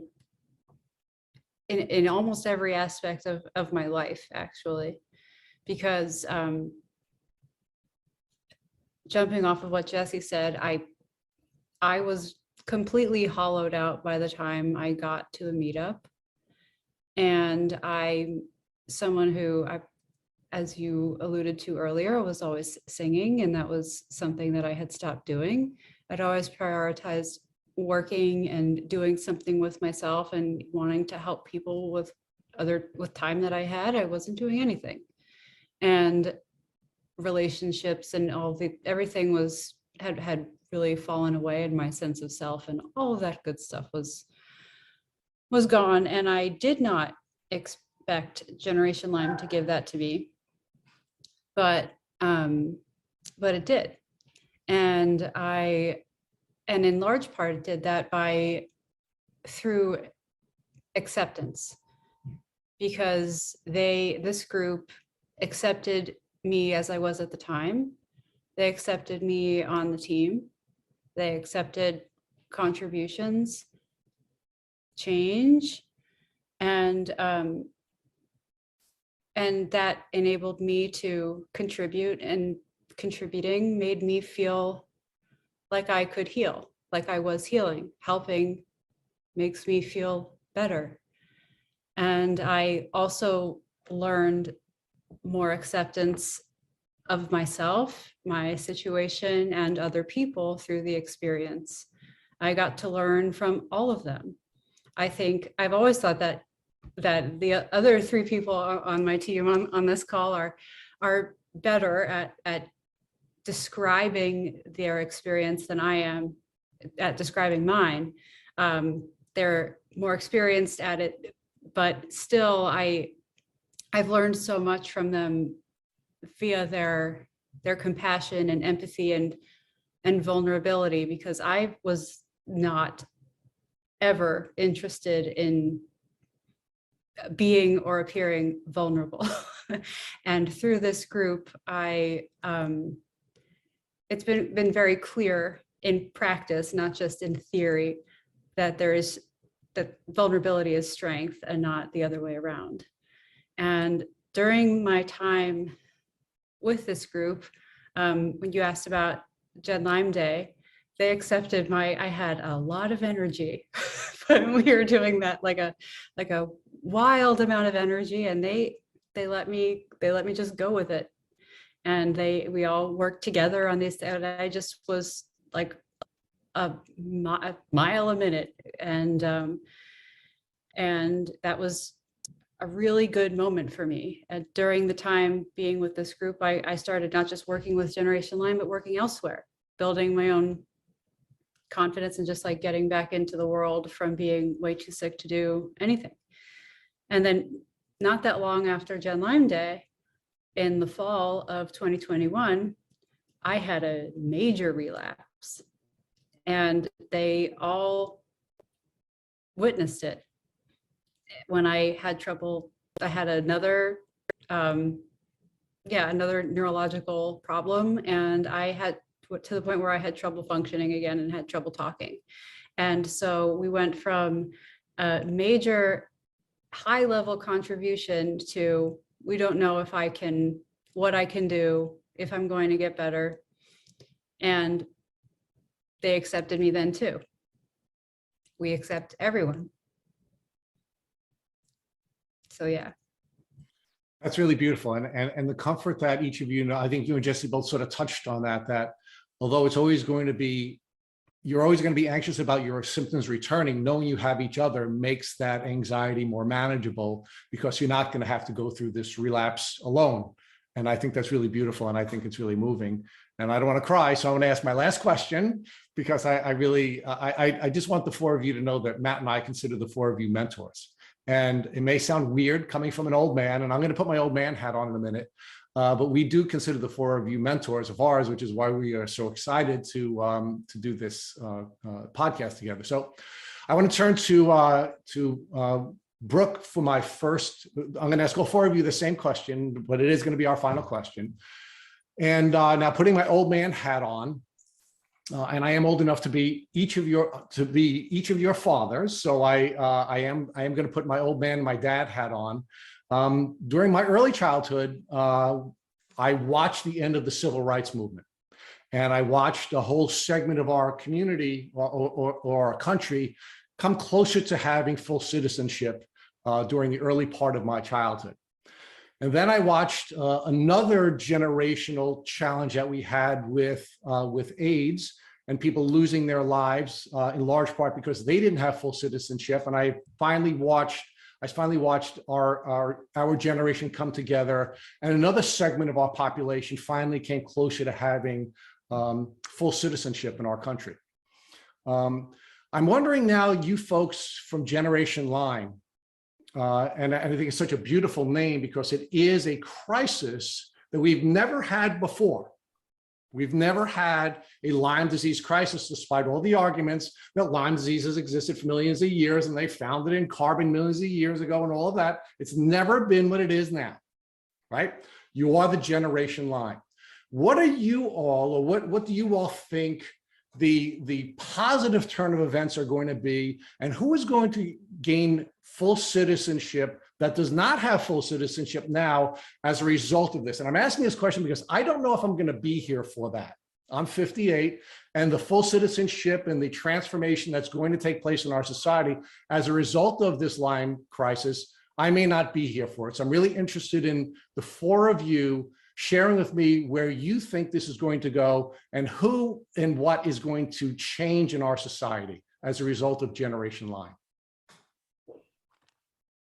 Okay, big question. Well, look, I'm a glass half full person, so I'm going to be a little bit optimistic with this answer, but I think within 5 years, the country will recognize Lyme disease as like a major health crisis, and most people at that point will be on board understanding or having a better understanding of the severity of Lyme and the number of people who are affected by it. That comment is specific to the United States, but I think to some extent global awareness will be better then too. And here's the evidence that I have for that. I just think more and more people are sharing their stories openly. They're doing it on your podcast. They're doing it on our Instagram account. Our meetups are safe and private spaces, so those are not public sharing of stories, but we're at a point where Instagram and YouTube and Twitter have helped a lot of people who maybe 10 years ago would have been very private with their Lyme story come forward and make an impact and explain publicly how they've been affected by Lyme and how their partners and parents and coworkers and friends have been affected by their having Lyme disease. So it's just more out there in the public sphere. And I truly believe that the humanization of these Lyme disease stories and people being comfortable sharing them publicly is what creates the sea change and leads to more funding of Lyme disease research at the public and private level, and gets some pretty difficult situations to change course, meaning I think over time but slowly the medical community will come to an appreciation of how severe Lyme disease is for the hundreds of thousands, if not statistically millions of Americans who struggle with this very difficult and often chronic illness. So Haley, give us your thoughts on the societal transformation that may be triggered by Generation Lyme. Yeah, this is a really big question, like Brooke said. Your dad is supposed to ask you really big questions. He does all the time. Yeah, so I've been officially in the Lyme world for 12 years now. And just in those 12 years, I've seen a huge difference. We obviously still have an incredibly far way to go. But the difference in the community and everything that comes with chronic Lyme now compared to 12 years ago shows me that there's definitely hope for the future. I think one of the really cool things I've witnessed just being able to talk to so many people through Generation Lyme. Before Generation Lyme, I was talking to new people to the Lyme world, say, almost once a week. I just, where I'm from, I had just become known as the Lyme girl, and anyone with questions came to me or my mom. So since becoming part of Generation Lyme and seeing mass amounts of people, more than I did before, I've never seen this intense fight in people. And I think it's really changed. You hear stronger together all the time. And I think with this world of Zoom and social media, we're coming together now. Before, it was hard to find other people with Lyme disease. So many people have it, but you don't know where to find it. Now with meetups that we host and everything that we have now, that's the internet's basically. We're finally able to come together and combine forces. When you're chronically ill, it's so hard to do something about it other than just focus on saving your own life. When you're in bed 20 to 24 hours a day and taking 100 supplements and 20 different antibiotics, the last thing you need to be doing is calling Congress or writing letters to your representatives. But when you have a whole community, you can rally off each other, similar to, what the four of us do on a day-to-day basis, just with our organization. Like when I was not feeling great, Jennifer, Brooke, and Jesse kind of took the slack that I was creating, and we trade off when we need to, which is incredible. You see that now in the Lyme community, and with like these call-ins that are happening, people are like, well, I can't do it today, so you do it today, I'll do it tomorrow. And we also have things like Advocacy Express, making it so much easier for Lyme patients to write in to congressmen. I've always wanted to do that stuff, and I've just never had the mental capacity. So something like that is perfect for me because I can do something about it now. So yeah, I just think with groups like Generation Lyme and all the groups you see forming now, it's just this stronger together movement. And I've never seen the amount of fight people with chronic Lyme have that they do now. People just want change, and they're not going to give up until they get it. And now we have huge groups coming together, knowing each other, and just going for it, which is really, really cool to see. So, Jesse, as a young lawyer practicing in New York City, I had many of my clients die during the course of the time I was representing them from the AIDS virus. And I watched a community come together, and I watched that community not only do the work that needed to be done in order to be able to manage that disease, but then I saw a movement towards full citizenship. And it was really powerful to watch that over the course of my 35-year career. And I hope there is going to be a shorter journey from this Lyme challenge than that journey was.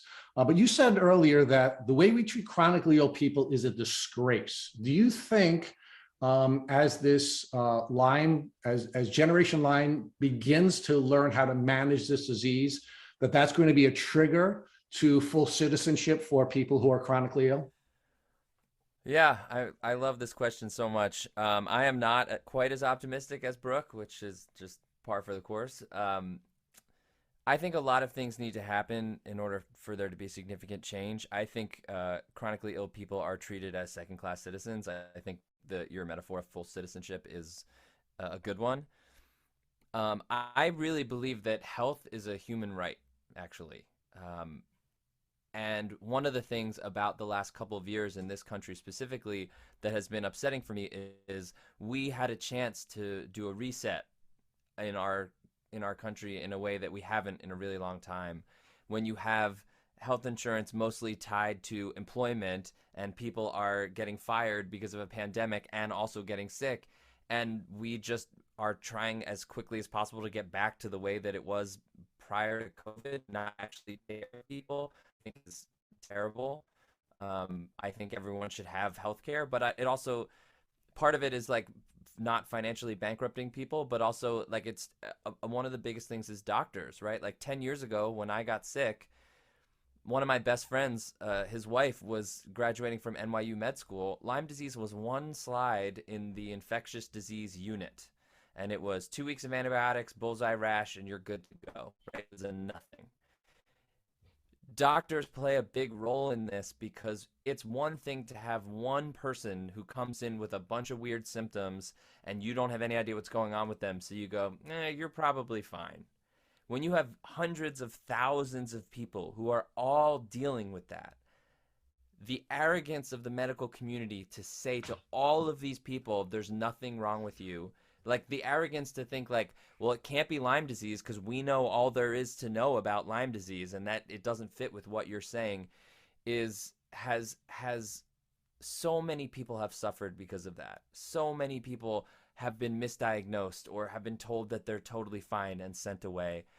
If we could just shorten the amount of time it takes from people between when people start feeling sick to getting a Lyme diagnosis, if we could just shorten that to one doctor's appointment, so many people's lives would be better. So I think it's going to take a little while before all of these people are starting to get more aware of it. Like I like to joke that, I got Lyme before it was cool. Now it's a lot cooler. You have like, Justin Bieber and all these other famous people talking about it. But it's going to take a combination of things where we need these people who know how bad this problem is to become doctors and start diagnosing people. We need the government to get on board with how serious this illness is. Part of the reason why the AIDS crisis was so bad was capitalism, right? Like I remember I went to see Dallas Buyers Club, that movie with Matthew McConaughey that everyone loved. That is an Oscar-winning movie about how the FDA had a drug that they knew worked and didn't provide it because they wouldn't make enough money with it. So then Matthew McConaughey's character had to do a bunch of weird stuff. And everyone loved that movie. Except that wasn't that long ago. And like, we don't think that stuff is still happening now, that the system is corrupt and that there's all these people who have made careers out of saying that Lyme isn't a big deal. Like, come on. That's crazy to me. So we need doctors to get on board with how serious and how prevalent this is. We need the government to, globally, we need them to understand how much money needs to be behind this. And we also need people to not have to pay out of pocket for their treatment. The fact that we have people going bankrupt for treating their healthcare in the richest country in the world doesn't make any sense to me. So I think that it's definitely getting better. I think just between now and 10 years ago when I got sick, there's way more awareness and there's way more resources, and there will be 10 years from today. When is it going to be that people who are chronically ill are fully autonomous in society and seen as functioning members of society and can contribute even if they can't work 40 hours a week? Like, we decided in America that in order to have value, you need to work a certain number of hours and make a certain amount of money. And if you can't do that, you're kind of like forgotten and written off. And we've met thousands of incredible people that want to contribute and they can't. And mostly they're being swept aside. And oh, it's so upsetting. It's so upsetting. So I really appreciate this question, and I'm really excited for that time. I'm really excited when people who are sick are seen as equal to everybody else. It was really hard for me, and I'm a straight white dude, right? Like, I have every possible advantage you can have, and nobody believed me anyway. So for minorities, for people of color, for women, it's infinitely harder than what I went through, and I don't even know if I can imagine how hard that is because of how difficult my experience was. So I think we're moving in a positive direction. I don't think it'll be because of Generation Lyme. I think we'll be a part of it, and we're going to need a lot of help, obviously. And I'm excited to be a part of that. I hope that it happens in your lifetime. I hope it happens soon. But it's a great question for sure. So Jennifer, like Jesse, I pray that it does happen in my lifetime. Even as old as I am, I'd love to see what you four brilliant young people and the rest of the people in your generation are going to be able to accomplish out of this. Is it going to be an awakening about poisoning our environment and the impact that that's having on our society? Is it going to be the recognition that we are creating classes of people which require us to segment groups within an organization like Generation Lyme and recognize that we need to change so that doesn't exist anymore? Or is it just going to be a simple recognition of this of this problem and the proper training of doctors and the required changes in the medical system? I'm wondering what your perspective is as the last of our four mentors on this podcast.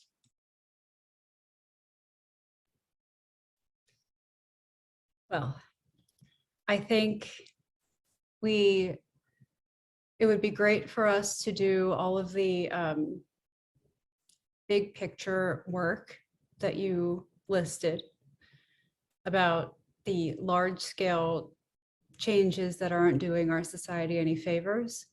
But what I believe will be the real thing to make the difference is really focused on the particular issue of Lyme disease. Because if we have the history of the human race to look back to, it's never been like, oh, we're treating the environment poorly, let's make a widespread adjustment. It's always subject-based. Even when you talk about treating people poorly, you would think that if we as a species figured it out one time that we're othering people and that's wrong, we would be over it. But instead it goes group by group. So that is kind of unfortunate, but in my practical response is I think this is going to end up being a Lyme disease issue, tick-borne illness issue, or and possibly tacked on to just a stealth infection or chronic infection thing that may be boosted by, no pun intended, by our new knowledge about long haul COVID, unfortunately. But that being said, I think that we're all every single thing is contributing in making strides. So what Generation Lyme does, to Jesse's point, I don't think that Generation Lyme, our group, is going to be the specific thing that makes the change alone. But that's a really important point to make, and it's not a bad thing.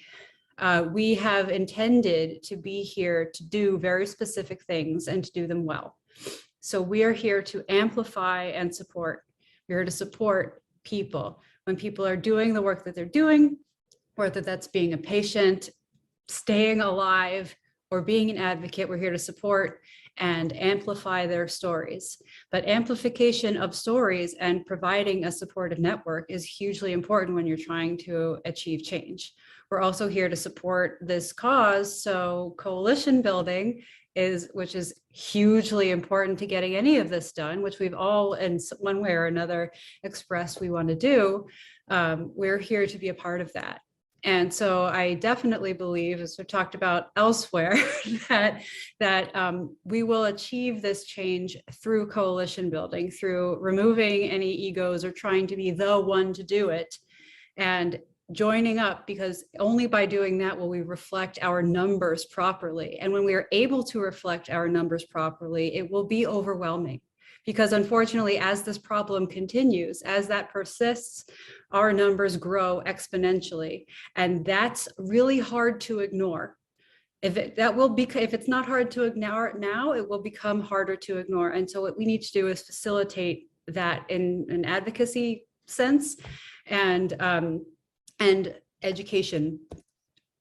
Those are really important. Obviously, through, I think that Tick Jedi will be important if we can educate children, even if it's another generation ahead. Children will grow up knowing that ticks are dangerous and what they can cause, and those children will not only be able to protect themselves and their families, but will grow up to be doctors who understand the problem, and we can stop this problem before it starts. It's just ahead of time. It's kind of ahead into the future. So what we can do it now is continue to build our relationships of advocates, of patients, of groups, and merge our efforts as much as possible to share and amplify each other's stories and reflect the reality of what's going on.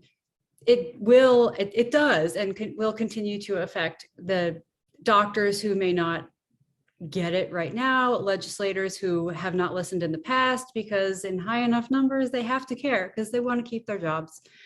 And it's very daunting, but it can be done. And I know that because it's been done with a lot of other things. So in the meantime, we are here as Generation Lyme, the group, to support everybody in this broad scale Generation Lyme to talk and just to be here for whatever people need. So the core four of Generation Lyme, Matt and I want to thank each of you for joining us on the Tick Bootcamp podcast. And we want to thank you for the brilliant work that you're doing on behalf of this community. And I do want to share with our listeners that if you want to listen to a long form podcast where we've interviewed Brooke Stoddard and Jennifer Hoffmann separately, please listen to those episodes in the history of our podcast. And please know we will, in the very near future, have Jesse Ruben, who's been hard to track down, but we have Jesse scheduled. And finally, we are also going to do a long form podcast on Haley and with Haley, and we're going to make sure that their stories are available to you in a long form format. So thank you all for the brilliant work that you're all doing. Thank you for having us. This was fun. so Thank you guys. Thank you so much. You do amazing work, and this was really great. Thank you for listening to the Tick Bootcamp interview with our guest, the core four of Generation Lyme. To our listeners, we have a call to action. If you'd like to learn more about Generation Lyme, please visit their Instagram page at generation_Lyme. Second, if you enjoyed this episode of the Tick Bootcamp podcast, please share it with your friends by using the social media buttons you see at the bottom of our post. Third, we here at Tick Bootcamp have created a Tick Bite Blueprint that has been inspired by information that has been provided to us by guests on this podcast. We urge you to visit our website at tickbootcamp.com to view our blueprint. Please note we would appreciate any input or any improvements you would like to share with us. Fourth, don't forget to subscribe to this podcast on Apple Podcasts, Google Podcasts, or Spotify to get your automatic episode updates of our Tick Bootcamp podcast. And finally, we thank you, our community, for your comments on our past podcast episodes. Please take a minute to leave us an honest review on iTunes, on Instagram, or on our website. We make it a point to read every single one of the reviews you share with us. Thank you, as always, for listening.